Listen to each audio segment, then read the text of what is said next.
Subsidiya kimlarga beriladi? Shu haqida ham ma'lumot bering. Videoni ko'rishdan oldin shunday foydali ma'lumotlar uchun sahifamizga obuna bo'ling. Ko'pchilik subsidiya deganda davlatdan beriladigan bepul pulni tushunadi. Aslida esa subsidiya bundan ancha keng tushuncha.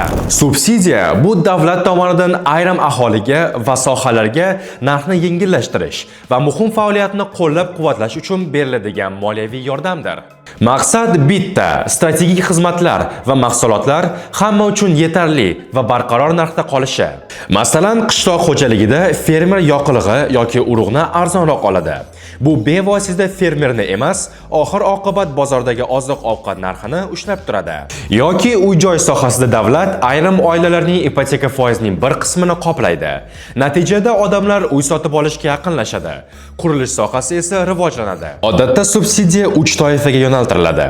Bular ijtimoiy himoyaga muhtoj aholi, strategik sohalar, ya'ni qishloq xo'jaligi va energetika, yangi va rivojlanayotgan bizneslar. Xulosa qilib aytganda, subsidiya bu sovg'a emas. Bu narxlarni ushlab turish va iqtisodiy barqarorlikni ta'minlash uchun ishlatiladigan vosita.